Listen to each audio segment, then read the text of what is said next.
வணக்கம் தமிழ் அன்பு நெஞ்சங்களே. பகுஜன் சமாஜ் கட்சியின் தமிழக தலைவராக செல்வ பெருந்தகை செயல்பட்டு வந்த நேரம் அது. தமிழகத்தில் அக்கட்சி வளர வாய்ப்பில்லை என்பதை காலம் தாழ்ந்து புரிந்து கொண்ட செல்வ பெருந்தகை காங்கிரஸ் கட்சிக்கு தாவ தூதுவிட்டார்.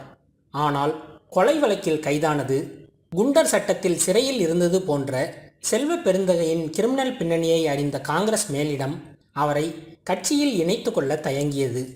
கிட்டத்தட்ட 2 முறை செல்வ பெருந்தகை காங்கிரஸில் இணைய தேதி அறிவிக்கப்பட்டு அது ரத்தானது.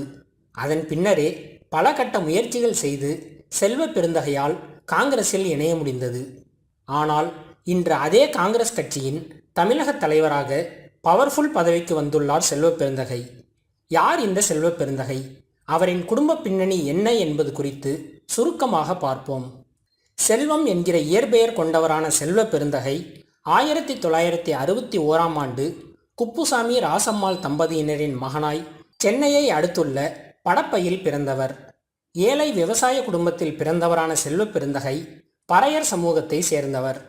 சென்னை பல்கலைக்கழகத்தில் முதுகலை பட்டம் பெற்றவருக்கு ரிசர்வ் பேங்கில் அலுவலக உதவியாளராக வேலை கிடைத்தது.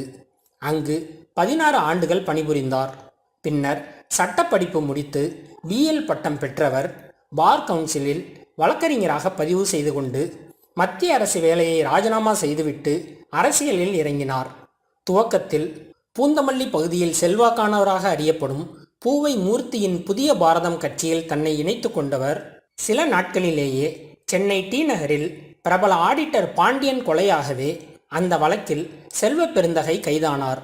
பின்னர் வேறு சில குற்ற வழக்குகளிலும் கைதானவர் குண்டர் சட்டத்தில் அடைக்கப்பட்டார். இதனிடையே அவரது பெயர் கட்சிக்குள் பிரபலமாகவே புதிய பாரதம் கட்சியில் பூவை மூர்த்திக்கு அடுத்தபடியாக செல்வாக்கு மிக்கவர் ஆனார். பின்னர் அவருடன் கருத்து வேறுபாடு ஏற்படவே டாக்டர் கிருஷ்ணசாமியின் புதிய தமிழகம் கட்சியில் இணைந்தார். அந்த கட்சியில் பல்லர் பறையர் சமுதாயத்தினரிடையே பிரச்சனை ஏற்பட்டதை அடுத்து 2001ஆம் ஆண்டு திருமாவளவனின் விடுதலை சிறுத்தைகள் கட்சியில் இணைந்தார்.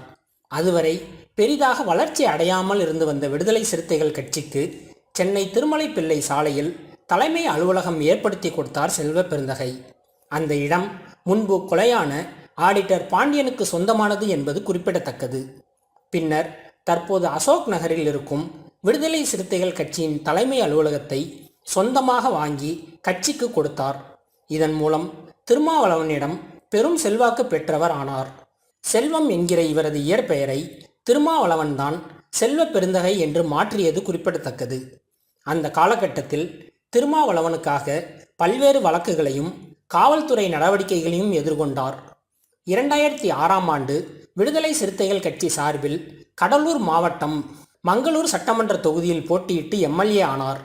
ஆனால் 2 ஆண்டுகளில் திருமாவளவனுடன் கருத்து வேறுபாடு ஏற்பட்டு பகுஜன் சமாஜ் கட்சியில் இணைந்து அதன் தமிழக தலைவர் ஆனார்.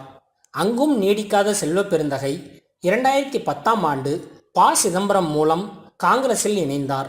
அதைத் தொடர்ந்து 2011 மற்றும் 2016 சட்டமன்ற தேர்தல்களில் காங்கிரஸ் சார்பில் போட்டியிட சீட் கிடைத்தும் தோல்வியை தழுவினார். 2021ஆம் ஆண்டு ஸ்ரீபெரும்புதூர் தொகுதியில் போட்டியிட்டு எம்எல்ஏ ஆனார். அதைத் தொடர்ந்து காங்கிரஸ் கட்சியின் தமிழக சட்டமன்ற குழு தலைவரான செல்வ பெருந்தகை காங்கிரஸ் கட்சியின் தற்போதைய தேசிய தலைவரான தலித் சமுதாயத்தை சேர்ந்த மல்லிகார்ஜுன கார்கே ஆதரவுடன் தமிழக காங்கிரஸ் தலைவர் ஆகியிருப்பது குறிப்பிடத்தக்கது. மேலும் இதுபோன்ற செய்திகளை தொடர்ந்து பெற்றிட தமிழ் ட்ரெண்டிங் சேனலை சப்ஸ்கிரைப் செய்யுங்கள். உங்கள் கருத்துக்களை கமெண்டில் பதிவிடுங்கள். நன்றி.